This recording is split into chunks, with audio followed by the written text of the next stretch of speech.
కృష్ణా జిల్లాలోని అప్పటి గుడివాడ తాలూకా ఇప్పటి పెదపారుగూడ మండలం పక్కనున్న జమీదింటగురు గ్రామం గురించి, ఆ గ్రామంలో పెరిగి అక్కడ చదువుకున్న ప్రముఖ విద్యావేత్త, వికాస్ స్కూల్ స్థాపకులు, మంచి ఎడ్యుకేషనిస్టు, ఎందరికో చదువుని దానం చేసిన గొప్ప వ్యక్తి సూరపనేని కోటేశ్వరరావు గారి గురించి తెలుసుకోవడం కోసం వారింటికి వచ్చాము. వారితో మాట్లాడి మిగతా వివరాలు తెలుసుకుందాం. వికాస్ ద కాన్సెప్ట్ స్కూలు ఆంధ్రప్రదేశ్లో ఫస్ట్ కాన్సెప్ట్ స్కూల్. ఎందుకు చెబుతున్నానంటే, కాన్సెప్ట్ స్కూల్ అనేది చాలామంది అడిగారు. ఎందుకే ఏంటి డిఫరెన్స్ ఏంటంటే, ఒకటే ఫండమెంటల్గా చెప్పింది ఏంటంటే, నేను చిన్నప్పుడు ఏదైతే సఫర్ అయ్యానో తెలుగు మీడియంలో చదవటం వల్ల ఇబ్బందులు ఏంటి, అది నా స్టూడెంట్ ఫేస్ చేయకూడదు. దానికి గాను తీసుకున్న జాగ్రత్తలు ఏంటంటే, కమ్యూనికేషన్ స్కిల్స్ డెవలప్ చేసాం. ప్రతి స్టూడెంట్ కూడా వికాస్ స్టూడెంట్ అంటే కమ్యూనికేషన్ డెఫినెట్గా బాగుంటుంది. కమ్యూనికేషన్ వైజ్ ఎక్కడ దేన్నైనా ఫేస్ చేస్తాను సిద్ధంగా ఉంటాడు. అదొకటి మెయిన్. ఉన్నానా? నువ్వు అవతలకి వెళ్ళి ప్లీజ్, అవతలకి వెళ్ళాను ప్లీజ్, అవతలకి వెళ్ళి ప్లీజ్. కమ్యూనికేషన్ అనేది important role in the life, అదొకటి. రెండోది ఏంటంటే, మోస్ట్ ఆఫ్ ద స్కూల్స్లో చూస్తుంది ఏంటంటే, థియరిటికల్ నాలెడ్జ్ ఉంటుంది, కరెక్ట్. దానికి కావాల్సినటువంటి ప్రాక్టికల్స్కి చేయటానికి మోస్ట్ ఆఫ్ ద స్కూల్స్లో ల్యాబ్ యాక్టివిటీ, ల్యాబ్ ఫెసిలిటీ ఉండదు. ఆ ల్యాబ్ యాక్టివిటీని కల్పించడమే రెండోది. అంటే ప్రతి స్టూడెంట్ కూడా 5th క్లాస్ కాడి నుంచి 10th క్లాస్ ప్రతి స్టూడెంట్కి కూడా కెమిస్ట్రీ ల్యాబ్కి వెళ్తాడు, మ్యాథ్స్ ల్యాబ్కి వెళ్తాడు, ఫిజిక్స్ ల్యాబ్కి వెళ్తాడు, బయాలజీ ల్యాబ్కి వెళ్తాడు, తర్వాత కంప్యూటర్ ల్యాబ్కి వెళ్తాడు. ల్యాబ్ ఎక్స్పోజర్ ఉంటుంది. ఆ అడ్వాంటేజ్ వస్తుంది. దానికి ఏంటంటే ప్రాజెక్ట్ బేస్డ్ లెర్నింగ్ అవుతుంది. ప్రాజెక్ట్ బేస్డ్ లెర్నింగ్ ఉన్నట్టయితే డెఫినెట్గా బైహార్ట్ చేసే విధానం అనేది ఎగెనిస్ట్ ఫర్ దట్. బైహార్ట్ చేసే విధానం ఉండకూడదు, గెస్ట్ బైహార్ట్ అనేది రాకూడదు. స్వతహాగా రాయగలగాలి, స్వతహా అర్థం చేసుకోవాలి. రెండే మెయిన్ థింగ్స్ అక్కడ కావాల్సింది. ప్రతి స్టూడెంట్ కూడా అదేవిధంగా డెవలప్ చేస్తుంది. ఇవాళ ఆల్మోస్ట్ వికాస్ కాన్సెప్ట్ స్కూల్ మొట్టమొదటిగా ఉన్నప్పుడు స్ట్రెంగ్త్ 800 స్ట్రెంగ్త్, ఇవాళ 4000 స్ట్రెంగ్త్. 4000 కూడా ఎట్లాగూ ఆల్మోస్ట్ మేము 7 అడ్మిషన్ 2000 రిజెక్ట్ చేసాం, ఫిల్టర్ చేసాం. అంత డిమాండ్ ఉంటుంది. ఆ సాటిస్ఫాక్షన్ కూడా ఉంది. రెండోది ఏంటంటే, +1 +2 కూడా చేస్తున్నాం స్కూల్లో. +1 +2 చేసే ఉద్దేశం కూడా ఏంటంటే, వికాస్ ఏ విధంగా గుంటూరులో ఏ విధంగా రిజల్ట్ ఎంసెట్లో ప్రొడ్యూస్ చేసాము, అదే రిజల్ట్ ఐఐటీలో కానీ ఎంసెట్లో కానీ ఏఐటీలో రిజల్ట్ రావాలనేది కోరిక. ఫ్యూచర్లో వస్తుంది కూడా, అది ప్రాబ్లం కూడా కాదు. ఎందుకంటే బెస్ట్ ఫ్యాకల్టీ ఉంది. టీచర్స్ బెస్ట్గా ఉన్నప్పుడు స్టూడెంట్స్ వచ్చినట్టయితే ఆటోమేటిక్ రిజల్ట్ ప్రొడ్యూస్ అవుతుంది. ఇంతకుముందు మీరు కాలేజెస్ రన్ చేసినప్పుడు కూడా ఇప్పుడు వాళ్ళందరూ మంచి జాబ్స్లో ఉన్నారు, మంచి వెల్ సెటిల్, బాగా వాళ్ళు ఎదురుపడి అంత సాటిస్ఫాక్షన్ అంతకని ఇంకేం మిగలదు లైఫ్లో. ఏ టీచర్కి కూడా అతను సంపాదించినది అది ఒక్కడే మిగులుతుంది. తన దగ్గర ఉన్నటువంటి స్టూడెంట్ తనకంటే పై స్థితిలో ఉన్నప్పుడు ఆ పొందే ఆనందం మాత్రం మర్చిపోలేము. అది చాలా, మనం ఎంత సంపాదించామో లీవ్ ఇట్ దట్. మనకంటే మన స్టూడెంట్ ఎంత ఎన్ని రెట్లు ఎదిగాడు, అందరూ అతను పొగిడినప్పుడు ఆ వచ్చే సాటిస్ఫాక్షన్ వేరుగా ఉంటుంది. నిజం, అది చాలా చాలా హ్యాపీగా ఉంటుంది. అది అసలు అది ఎట్లా ఎక్స్ప్రెస్ చేయలేము. అది అసలు దానికి ఆ జాయ్ అనేది మాత్రం I cannot express it. I enjoy number of times. ఇవాళ చిన్న ఎగ్జాంపుల్ ఏంటంటే, ఒక తడవ స్టేట్స్ వెళ్ళినప్పుడు చిన్న లిఫ్ట్లోకి వెళ్ళగానే లిఫ్ట్లో దిగుతా అంటే 10 మంది ఒక లిఫ్ట్లో 10 మంది నా స్టూడెంట్స్ కనపడ్డారు. 10 మంది నా స్టూడెంట్స్ ఒక లిఫ్ట్లో. అంత అటా రెస్టారెంట్కి వెళ్తే దాదాపు 150 మెంబర్స్ కనపడ్డారు రెస్టారెంట్లో. ఇంక అందుకని సాటిస్ఫాక్షన్ ఏముంటుంది? ఒక ఇంటీరియర్ ప్లేస్లోకి వెళ్ళి స్టేట్స్లోకి వెళ్ళినప్పుడు ప్రతి కార్నర్లో ఎక్కడికి వెళ్ళని ఒక ఐడెంటిటీ ఉంటుంది. ఒక మనిషి వాళ్ళ మా కాలేజీ నుంచి మేము ప్రొడ్యూస్ చేసిన 10,000 డాక్టర్స్ ఉన్నారు, 1 lakh ఇంజనీర్స్ ఉన్నారు. అందుకని సాటిస్ఫాక్షన్ ఏం కావాలి? ఇంకా అందరూ కూడా వెల్ సెటిల్డ్. వాళ్ళకి నేర్పింది ఏంటంటే హార్డ్ వర్కింగ్. వాళ్ళు ఇప్పటికీ అదే చెప్తారు, మీరు చెప్పిన హార్డ్ వర్కింగ్ ఇప్పుడు ఇంప్లిమెంట్ చేస్తాం, ఇప్పుడు కూడా ప్రాక్టీస్ చేస్తాం, అదే దాన్ని మమ్మల్ని లైఫ్ని లీడ్ చేస్తామని చెప్తారు. అందుకని సాటిస్ఫాక్షన్ ఇంకేం ఉండదుగా. ఏం కావాలి? ఇప్పుడు పిల్లలకి, ఇప్పుడు స్టూడెంట్స్కి మీరు ఇచ్చేది ఎందుకంటే ఇవాళ జనరేషన్ ఏంటంటే పక్కదోవలకి వస్తున్నారు. పక్కదోవలు అంటే ఇవాళ మీడియా ఎఫెక్ట్ చాలా కనబడుతూ ఉంది.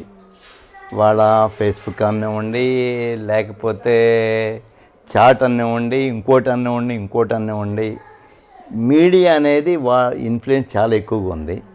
చదువు మీద కాన్సన్ట్రేషన్ తగ్గుతూ ఉంది. వేరే అలవాట్లో పడుతున్నారు. అవన్నీ కూడా కంట్రోల్ చేయాల్సిన రెస్పాన్సిబిలిటీ, బాధ్యత పేరెంట్ తీసుకోవాలి. పేరెంట్ని కూడా చెబితే వినే పరిస్థితి కూడా కనపట్లేదు. పేరెంట్ కూడా కంట్రోల్ చేయలేకపోతాం. చెబుతారు కదా మా దగ్గరకు వచ్చి, మేము చేయట్లేదని మీరే చేయాలి. ఎంతవరకు చేస్తాం, కొంతవరకే చేయగలం. కాబట్టి ఇవాళ ఏంటంటే అది సమాజం ఎటుపోతుంది అనేది చాలా ఇబ్బందిగానే ఉంది చెప్పటానికి. కొంతమంది అందరూ అని చెప్పడం, కానీ కొంతమంది మాత్రం డెఫినెట్గా స్పాయిల్ అవుతున్నారు అన్నది. పేరెంట్స్ కూడా అదే చెప్తున్నా కదా, వాళ్ళకి కావాల్సింది వాళ్ళకి తెలియదు. పేరెంట్స్ మన పిల్లాడు ఏదో కష్టపడిపోతున్నాడు, వాడి కొన్ని జనరేషన్ వరకు సంపాదించి ఇవ్వాలి అనే తపన పేరెంట్కి ఉన్నప్పుడు ఆటోమేటిక్గా స్టూడెంట్స్ అలాగే తయారవుతారు. వాళ్ళ రెస్పాన్సిబిలిటీ తెలియదు, ఆ బాధ్యత తెలియదు. బాధ్యత తెలిసిన స్టూడెంట్స్ చాలా తక్కువ మంది ఉంటున్నారు ఇవాళ.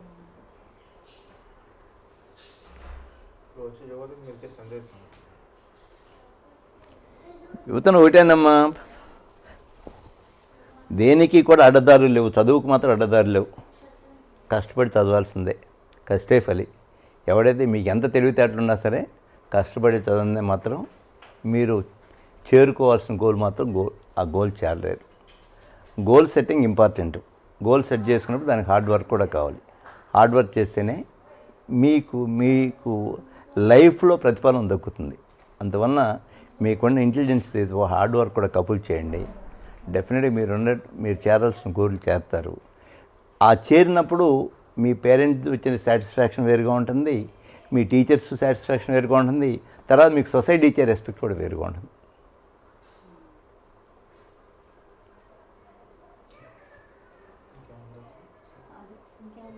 అన్ని గ్రామాల కంటే మా దెంటుకూరు అనేది చాలా ఇంపార్టెంట్ విలేజ్ అని మా నమ్మకం. ఎందుకంటే మా విలేజ్లో ఉన్నటువంటి స్ట్రెంగ్త్ని చూస్తే, అంటే పాపులారిటీని కానీ ఇది చూసినట్టయితే మొత్తం ఉండేటి జనాభా చూడండి. జనాభా ఎంతమంది ఇంజనీర్లు వచ్చారు, ఎంతమంది డాక్టర్లు వచ్చారు, ఎంతమంది లెక్చరర్స్ అయ్యారు, ఎంతమంది ఇండస్ట్రియలిస్ట్ అయ్యారు, అది చూడండి. అది చాలా గర్వంగా ఉంటుంది. మాకున్నటువంటి స్ట్రెంగ్త్ ఇంకే విలేజ్కి లేదండి. 100% ఐ కెన్ గివ్ దట్. ఇదే మాట సూర్యనారాయణ గారిని అడగండి, రాధాకృష్ణ గారు చనిపోయారు కదా, ఆయన చెప్పలేడు. కొలుసుబారావు ఎక్కడ ఉన్నాడు, ఆయన మాట్లాడలేకపోవచ్చు. ఉన్నాడు, ప్రతి వాళ్ళు కూడా ఇదే చెబుతారు. ఇవాళ దిండుకూరులో ఇవాళ మొత్తం వచ్చిన మనవాళ్ళు మునిమనవాళ్ళు కూడా చూసుకున్నట్టయితే కనీసం నా లెక్క ప్రకారం 250 మంది డాక్టర్లు ఉంటారు వాళ్ళు ఒక్క విలేజ్లో. అంతా కలిసి ఉండే విలేజ్ ఎంత ఉండే కుటుంబాలు 40 కుటుంబాలు ఉంటాయి. 40 కుటుంబాలు, 40 కుటుంబాలే.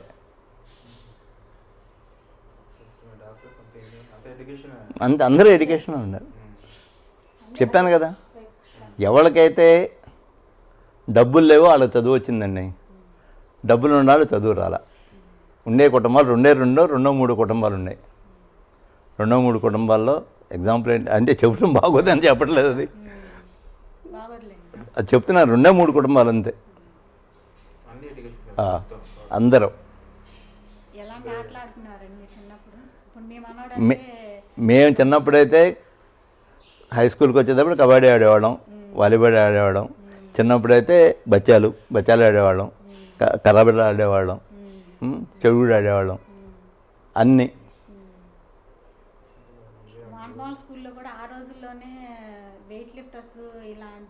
ఉండే. వానపాలెం హై స్కూల్ బాడీ బిల్డర్స్ ఉండేవాళ్ళు. అప్పుడు జనరల్గా అసలు వానపాలెం హై స్కూల్ మేము చదివేటప్పుడే స్పోర్ట్స్ యాక్టివిటీ చాలా ఎక్కువ ఉండేదమ్మా, చాలా ఎక్కువ ఉండేది అక్కడ. అసలు డ్రిల్ మాస్టర్స్ కూడా అలా అంతా చాలా ఇదిగా ఉండేవాళ్ళు. వానపాలెం హై స్కూల్లో ఇంకో డిసడ్వాంటేజ్ ఏంటంటే దూరంగా ఉండేది ప్లే గ్రౌండ్. స్కూల్తో అటాచ్ ఉండేది కాదు, దూరంగా ఉండేది. ఇప్పుడు విశ్వేశ్వర ఈయన స్కూల్ కడుతున్నాడు కదా, ఆ స్కూల్ కట్టిన దగ్గర పక్కన ప్లే గ్రౌండ్ ఉండేది. అయినప్పటికి కూడా గ్రౌండ్ యాక్టివిటీ చాలా ఎక్కువగా ఉండేది. చాలా కష్టపడి అక్కడే, that is almost 1 kilometre. 1 kilometre వెళ్ళి 1 కిలోమీటర్ వచ్చేవాళ్ళం గ్రౌండ్కి. గ్రౌండ్ స్కూల్ అటాచ్డ్ కాదు, అక్కడ స్కూల్ అటాచ్డ్ గ్రౌండ్ లేదు. అప్పట్లో మీ టీచర్స్ ఎవరెవరండి? మీ టీచర్స్ ఏమైనా గుర్తున్నారా? వానపాలెం హై స్కూల్లో చుట్టుపక్కల 6-7 గ్రామాల నుంచి వచ్చేవారంట ఆ స్కూల్కి. శేషయ్య గారు ఒకళ్ళు మంచి టీచరు నాకు తెలిసి. తాతబ్బాయి గారు పర్వాలా.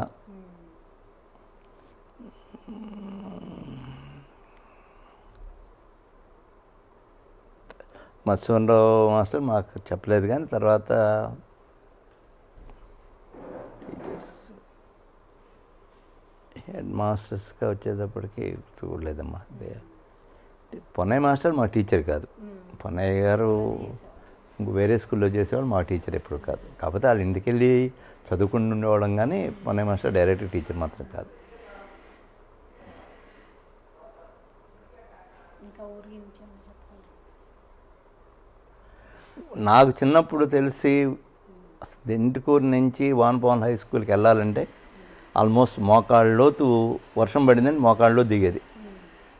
ఆ స్థితి నుంచి కొంతవరకు ఆ రోజుల్లో అపారమాయ అంటే అప్పుడు ప్రెసిడెంట్గా చేసేవాడు. నా చిన్నప్పుడు బాగా గుర్తు, ఆయనే ప్రెసిడెంట్ అనుకుంటా. అప్పుడు ఆయన వచ్చినప్పుడే కొంచెం రోడ్లు బాగుపడినాయి.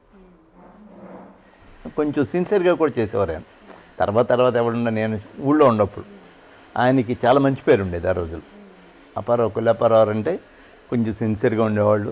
డబ్బు మీద ఉండేది కాదు, ఆపేసి ఉండేది కాదు. ఆయన ఏమైనా తగలేసుకున్నాడేమో, కానీ దాని నుంచి ఊరి నుంచి ఆయన పై సంపాదించుకోవాలి. మంచి పేరు ఉండేది నాకు తెలిసి. ఇక పెద్దలు అన్నారా అంటే ఇంకా ఆయనే చేశాడు నాకు గుర్తు. అప్పుడే రోడ్లు వచ్చినట్టు గుర్తు నాకు. నేను తర్వాత 7th వెళ్ళిపోయాను దెంటుకూరు నుంచి. అందరు అదే చెప్పులు కూడా ఉండేవి కాదు.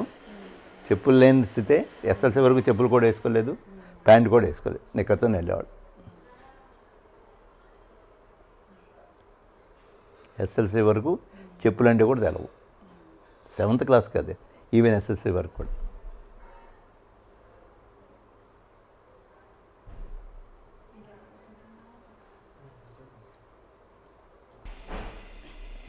సూరపనేని కోటేశ్వరరావు గారు మా మేనమామ అండి. వాళ్ళ చిన్నక్క గారు అమ్మాయిని. కాకపోతే మా మామయ్య చదివించడం నాన్నగారు చదివించారు అని అనేవారు. నాకు అంత ఇది ఉండదు. కాకపోతే నరసరావుపేటలోనే చదివారు. ఆ తర్వాత మా అత్తయ్య వచ్చిన తర్వాత మాకు బాగా ఇంకా రిలేషను ఎక్కువ. మా అత్తయ్య ఒక దేవత, మా మామయ్య ఒక కల్పవృక్షంలాగా మా అందరినీ మేము కాకుండా మా పిల్లలందరినీ పైకి తీసుకొచ్చింది ఆ అత్తయ్య మామయ్యే. మాతో పాటు అటు వాళ్ళని కానీ ఇటు వాళ్ళని కానీ ఎవ్వరు ఎంతవరకు కూడా ఎవరింట్లో కూడా ఇన్ని భోజనాలు చేయటం కానీ ఎంతమంది రిలేషన్ రావటం కానీ నేను చూసెరగను. మేమే మేనమామ గారి ఇంటికి వచ్చామంటే మా పిల్లలు కూడా అంతకన్నా ఎఫెక్షన్ ఎక్కువ అనమాట. అంత ఇదిగా చూసుకుంటారు అత్తయ్య. మా అత్తయ్య ఒక కల్పవృక్షం అనమాట వీళ్ళు. మా పిల్లలు కానీ మొత్తం ఇటు పిల్లలు కానీ అటు పిల్లలు కానీ అత్తయ్య తరపు మొత్తం బంధువులు కానీ అందరూ వాళ్ళు కాకుండా ఊళ్ళో వాళ్ళు ఎవరు తెలిసిన వాళ్ళు వచ్చినా ఒక ఆదివారం వచ్చిందంటే ఒక కోలాహలం, ఒక పెద్ద పండగ. వీళ్ళ ఇంట్లో ఒక పెద్ద పండగలా ఉండేది. ఎప్పుడు వచ్చినా ఒక పండగ వచ్చిందంటే ఈ కాలేజీ నుంచి కూడా మొత్తం స్టూడెంట్స్ అందరూ ఇక్కడికి వచ్చేసేవారు, తెలిసిన వాళ్ళందరూ. పెద్దవాళ్ళు పెద్ద హయ్యెస్ట్ వాళ్ళ నుంచి కింద చిన్న వాళ్ళ దగ్గర నుంచి కూడా ఎవరికి వాళ్ళు వీళ్ళు అనకుండా అందరికీ ఒకే రకంగా ట్రీట్ చేసేవారు. భోజనాల దగ్గర నుంచి అందరికి ఒక పెద్ద కోలాహలం పండగలా ఉండేది. అలా చిన్నప్పటి నుంచి దెంటుకూరు నుంచి గుంటూరు వికాస్ చదివినప్పటి నుంచి మా పిల్లలు అక్కడ చదివారు. ఆ తర్వాత మేము వెళ్ళిపోయినా కూడా మా పిల్లలు కానీ మా చెల్లెలు గారి పిల్లలు కానీ మా పెద్దమ్మ గారి పిల్లలు మొత్తం అందరూ మా మనవళ్ళని కూడా చదివించే ఇప్పటికీ కూడా చదివిస్తున్నారు. అసలు ఎవరన్నా ఫీజు కట్టలేని వాళ్ళు అసలు వస్తే అసలు వాళ్ళు మాకు లేదు అని చెప్పడం పాపాత్మ్య. అసలు రియాక్ట్ అవ్వటం అంతే చేసేవారు. అలా లేని వాళ్ళని కూడా చాలామందిని చదివించారు అత్తయ్య మామయ్య కలిపి. ఒక ముగ్గమ్ముకునే అబ్బాయి నేను చదవలేను, నేను ఇది చేస్తున్నాను అంటే ఆ ముగ్గమ్ముకునే అబ్బాయిని కావాలని ఫీజు వీళ్ళే చెల్లించి వీళ్ళే చదివించారు. ఇప్పుడు మంచి పోస్టులో ఉన్నారు. అట్లా 4-5 ఉన్నారు డాక్టర్లు, అలాగే చదివించారు. అలా 4-5 ఒక నాకు తెలిసిన వాళ్ళలో 7-10 మంది నాకు తెలిసిన వాళ్ళు. అలా కాకుండా మాకు మాత్రం ఒక దేవత, ఒక దేవుళ్ళలాగా ఇప్పటికీ కూడా వీళ్ళింటికి వచ్చి మేము ఇంత ఎంత ఇదిగా ఎఫెక్షన్గా ఉన్నాము అంటే అది అసలు తట్టుకోలేని అది ఆనందాన్ని తట్టుకోలేకపోతున్నాం అనమాట.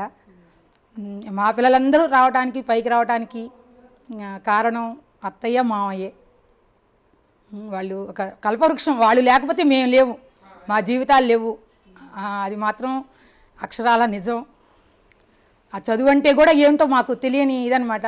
ఆ చదివించాలంటే ఎల్కేజీ దగ్గర నుంచి కూడా అత్తయ్య మాది ఇట్లా పల్లెటూరు దెంటుకూరులో ఉండేవాళ్ళం.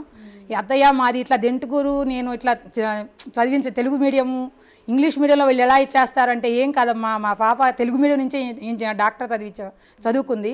వాళ్ళు ఒక్క సంవత్సరం కష్టపడితే చాలు, నువ్వు ఏం అవసరం లేదు. అట్లా ఎస్ఎల్సి వరకు వాన్పాన్ స్కూల్ అని చదివాడు బాబు. వాడు స్కూల్లో కిషోర్ అని, వాడు స్కూల్ ఫస్ట్ వచ్చేవాడు ఆ రోజుల్లో. ఆ తర్వాత ఇంటర్ 2 ఇయర్స్ గుంటూరు వికాస్లో చదివించారు. ఆ తర్వాత ఇంజనీరింగు అక్కడికి వెళ్ళి పోస్ట్ రిలయన్స్లో మంచి పోస్ట్లో ఉన్నాడు కిషోర్, మంచి పోస్టు. చిన్నబాబు 8th నుంచే తీసుకొచ్చి గుంటూరు వికాస్లో పెట్టేవాళ్ళం. వీళ్ళని చూడటం కోసం దెంటుకూరు నుంచి ప్రతి ఆదివారం వారం ఏడ్చి వారం నేను అక్కడి నుంచి వచ్చేదాన్ని. ఇంకా అట్లా అంత ఎఫెక్షన్ అత్తయ్య వాళ్ళ ఇంటి దగ్గర ఉండబట్టే మేము రావడానికి కూడా ఆస్కారం ఉండేది. అందరం కలిసి అత్తయ్య వాళ్ళ ఇంట్లో కలుసుకుని మేము వాళ్ళందరం కలిసి అంత అసలు వాళ్ళు ఏదో పండుగ వచ్చినా కూడా ఒక పెద్ద అసలు ఎక్కడికి వెళ్ళేవాళ్ళం కదా, అందరు ఇక్కడికి వచ్చేసి అందరికి ఇక్కడే పూజలు చేయించడం, భజన ఇది చేసుకోవడం, పండుగ చేసుకోవడం. ఇప్పటికీ కూడా అప్పుడే కాదు అప్పటి నుంచి ఇప్పటికి కూడా వీళ్ళ ఇంట్లో అలాగే జరుగుతుంది. రోజుకో పండగ. నేనే కోపడుతున్నాను, అత్తయ్య ఇంకా చేయలేకపోతున్నారు, ఇంకా ఏంటి. ఇప్పటికీ ఎంతమంది వస్తే అంత ఆనందం అత్తయ్యకి. మామయ్య కూడా అంత ఇదిగానే అంత ఎఫెక్షనేటివ్గా ఉంటారు కాబట్టి రాగలుగుతున్నాం. వస్తుందని